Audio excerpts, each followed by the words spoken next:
What's up guys, Matt Farah here. Now last week I uploaded a webcam video of me talking about a car and asked what you guys thought about doing shorter, kind of more concise overviews of the cars we drive but don't get to do full films of. And I've read your suggestions. Most of you were very nice, some of you were total assholes. And we're gonna do that this time, up the production value. We're using a good camera, we're using a good microphone, and we're gonna go out and drive the 2013 Cadillac XTS. Now, interesting car. This is the premium model, so that's the middle. It's all-wheel drive. It's got 19-inch wheels, lots of technology inside, and a 304 horsepower V6 engine. So let's hop inside. I'll show you how some of the gadgets in this thing work, and then we'll just take a quick cruise. Come on. When you hop up in the XTS, it's a nice place to be, actually. They have done a pretty good job with the materials. The leather is nice. It's actually optional real leather, but you do get it in this one for 58,000 bucks. The materials are not quite as good as you'd find in a Mercedes or an Audi or a BMW, but they're pretty good. You might see Zach's feet down there, but whatever. When you start it up, it's keyless go. You'll notice a couple of things. One is that you have a full LCD gauge cluster here, kind of like Mercedes does and Jaguar does. And then, Zach, can you zoom in on this real quick? You get these information boxes that pop up like pop-up windows. You know, you're watching some really good free streaming porn, and boom, Live Jasmine comes on to tell you you should probably be paying for this, and you have to dismiss these. These warnings come up constantly. It's beeping at me right now because I'm probably not wearing my seatbelt even though I'm not moving. Look, and now I have to dismiss Zach Clapman's phone that comes on. The biggest thing about this car is probably the Q interface, which is, I don't know, Cadillac user experience. Is that right, Zach? Yep. And the bottom line is, it's a giant pain in the ass. It's sort of like my Ford Touch, but worse. Everything is touch. There's no buttons of any kind. It's all touch, and you have the haptic feedback. So when you hit something, it vibrates your finger a little bit to know you do it. But you have to be super, super slow and deliberate with everything. Now, the thing is about a Mercedes or a BMW or an Audi is that they use the knob. And some say that the knob is better, some say the touchscreen is better. I say the knob is better because once I've got my hand on it, if I have to glance down at the screen to see where I'm going, that's fine. But if I then have to glance on the screen and then accurately hit it with my finger versus, oh, okay, I can see it's 2 clicks to the right and I can go back to focusing on the road, it takes a lot longer, you're a lot more distracted. So you do have some steering wheel buttons here to cover basic volume stuff, you know, select your station, I guess. There's cruise control here, and there's a button that dismisses your collision alerts. So this car has these things that vibrate your butt. If you're about to hit someone, if someone's about to hit you, or if there's something in a blind spot, it vibrates your butt. And I haven't figured out how to fully disable it. There's lots of buttons like this one, the touch button, which disables, I think, lane departure warning. That's right there. And then you can disable the collision warnings here, but I haven't figured out how to fully disable everything.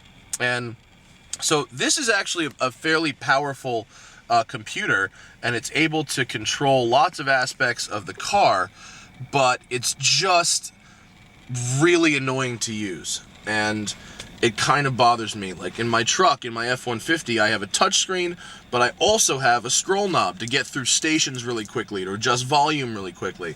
And I like those kind of knobs. With this thing, it's a little bit annoying. You've also got an electronic parking brake over here. And what I do like is you get a full color heads-up display, sort of like BMW's doing, and it's got different menus. Give me the camera, I'll show you the different menus. Let's see if I can capture the heads-up display action here. Maybe I can. There's a heads-up display. Okay, let me focus on it. It might look a little funny, but if I scroll through menus, it's got the station going on, compass, I got a tach, and then I have this, which shows the speedometer as well as the speed limit on the current road, which is actually sort of neat and updates in real time. Finishing off the interior, we've got these seats, which feel like they're pulled right from a last generation S-Class. They're very good. The LCD gauge cluster, it's a neat idea, but it's just too cluttered. There's a lot going on. Mercedes does a much better job of simplifying that. So, now that we've covered the interior, There's a little more about it actually, but let's go drive a little bit and we'll talk more.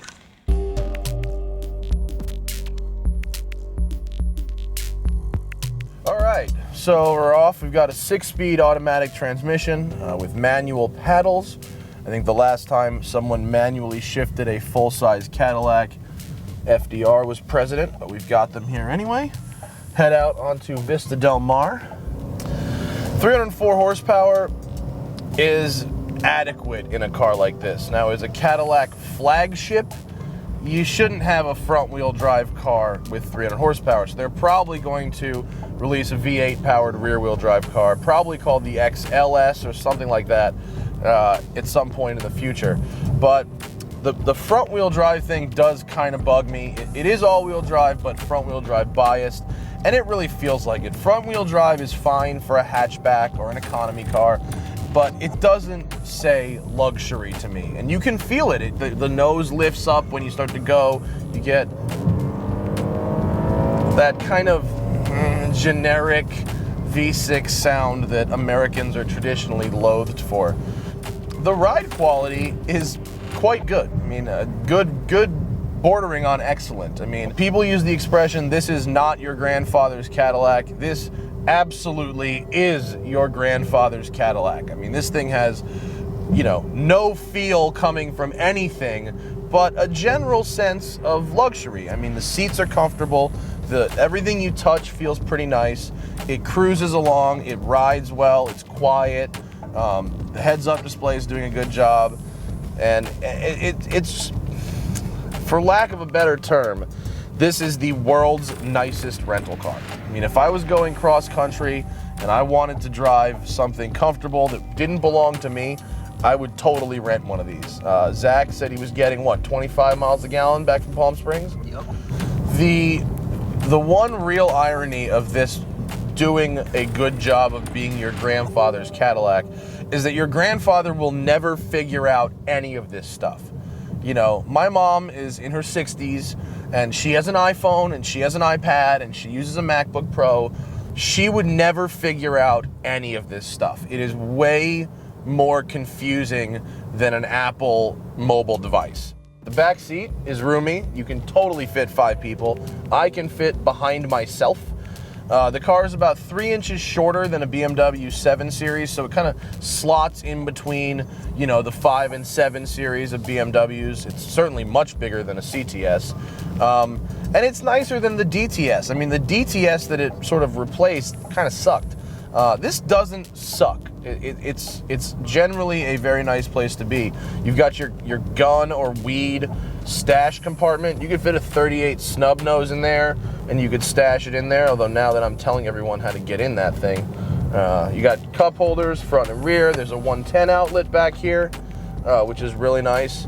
Did you just fart? You just hit recirculate. Are you farting and torturing me? Past the shit station. Oh, we're driving past a feces area, yeah. There's lots of storage. You got armrest storage. Now, on Cadillac's website, they advertise this giant panoramic sunroof you can get with this car that is as big as a 48-inch TV. I don't know if you can see it in the shot, but we don't have it. Zach doesn't seem to care, but I think this headliner is really cheap feeling. What you have here is an American luxury car that has, on paper, you know, all the features that you'd get in something like an S-Class or a 7 Series Mercedes. You know, it's got the gadgets, it's got the tricks, but it is missing something. And what is missing is that kind of solid, carved from a single block of metal feel that you get from something like an S-Class, where this headliner would be made of something really expensive and fit. And I can tell it's on cardboard. It moves a lot, you know, and when you slam the doors, it's not as solid as it could be. And it's a 7/10 Mercedes. And it's not that for $58,000 you should get a 10/10 Mercedes. I don't think that, but I really think that if Cadillac got a little bolder with their styling and said, you know what, we are going to build the best luxury sedan in the world, we're going to charge $120,000 for it, I think they could do it if they made a really cool looking, cool driving, very solid car and really sold it for Mercedes or BMW money, that they could be successful at it. And it bothers me that this feels like someone settled for something. Like, we need to undercut. I hate how American car companies undercut the Germans on price, and that's sort of a thing. Oh, well, this has everything the S-Class has, but it's cheaper. I don't want it to be cheaper. I want it to be better. And the one thing that really bugs me about this car is that for everything it has, it's not better. And that's all.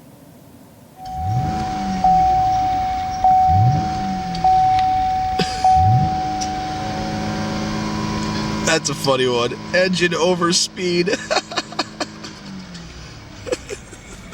Man,